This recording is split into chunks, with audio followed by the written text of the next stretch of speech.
We're gonna start by taking a triangle section. It will look like this. I'll show you here first, then I'll show you on my head. This dotted black line, that's the hairline. So in the middle of the head, if you were gonna part your hair down the middle, you're gonna take the comb flat like this on the hairline and rest it against the head. Where the comb starts to leave the head, that's gonna be the highest point of your triangle or the highest point of your bang. Here.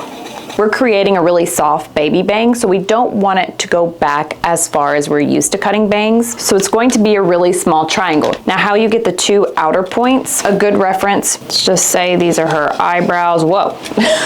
You could section it off to the end of the brow. Match the other side, and if you connect this imaginary line, you would have a triangle. My hair is parted down the middle. I'm gonna take the comb, find where it starts lifting off the head, put my finger here, and create my first triangle.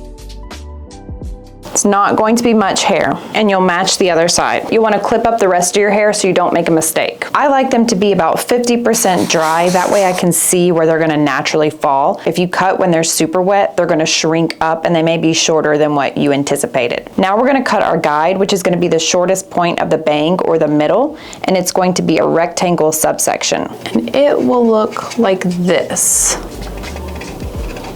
Kind of, sorry, I'm doing it through the viewfinder. It's just a little sliver here. So you've got your middle part with a little road or rectangle right here. Comb this straight down, and you want to cut where you want the shortest point to be. This type of bang is meant to be longer because it's so small. It might look a little odd if you cut them very short because there's not enough weight. Typically it's right under the nose. I'm going to comb with the wide portion of the comb because I don't want to add a lot of tension. Peace sign, crab claws, going in here and going down to where I want to cut. And then we'll cut straight across. And your fingers are not very tight. So take this and cut.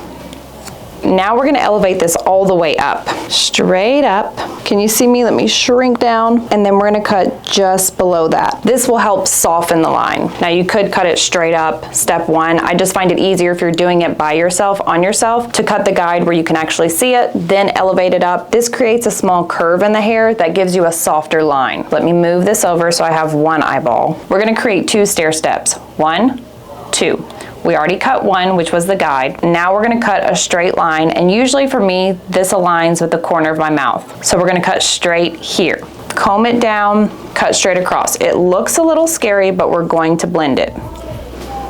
So now you have two straight lines here that we need to connect with a diagonal line to blend them. So this is my longest point, this is my shortest point. We just need to connect the dots here.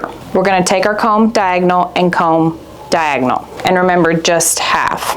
Crab claws will also be diagonal. Your short point, long point. Cut out this weight right here by cutting at a diagonal. Just cutting off this triangle of weight.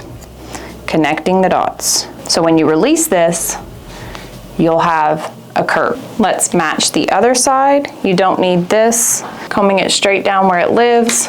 You could even cut against your skin, just be careful. Straight. Reference point was the side of my mouth. Diagonal, combing diagonal, fingers are diagonal, connecting the dots, just taking out this triangle, that's weight. I'm gonna check to make sure they're even by feeling. Feels pretty good. Now we need to remove this weight and soften this line here and here. Leaving the middle out, we already feathered that when we elevated it up. We're gonna elevate this as well. Think of this hair, if you were to pull it straight out from where it lives, 90 degrees, it would be here. Pull it straight out, not here, not over here. Take the hair, pull it directly up where it lives. Here, you'll have a little peak. You want to cut this off. How do you know how much to cut off? Is the shortest part here. And you can point cut this if you want. I'm gonna have to bring this down to be able to see. I'm just gonna cut mine straight across because my hair is very fine. It'll make it look thicker. That gives you a rounded layer that's very tiny, but it softens the line. Same thing on the other side. Leave the middle. We already did that. Taking the pizza slice of hair where it lives, cutting. If the ends are still too choppy for you, take it at this diagonal point cut, which is just going up and down, up and down, up and down, not at a diagonal, that's removing weight. You want to feather up and down. That will take care of any lines you have, if you have any.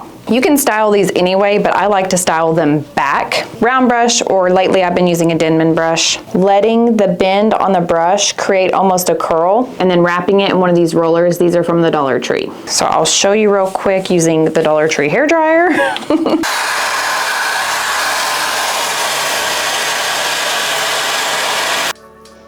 And it's curled away, not towards. Let that cool down for a bit. And I went ahead and rolled, whoa, it's sloppy, this one back also. Just comb it through, and you'll have that soft feathered bang. When we connect the two stairs with a diagonal line, it creates diagonal movement. There is a little piece that is pretty blunt, going way backwards with it, but a little point cutting will blend that together. If you wanted to blend this down, you could take this longer piece right in front of your ear, take this and slide cut it, which is taking the belly, the middle, and kind of notching it down. I'm not going to do much there. They're too long to be worn straight across, but you could wear them to the side. Hang on, I'll have to wet them a little bit. Ooh. They'd have to be dried that way, but you can see you could wear them to either side. Either.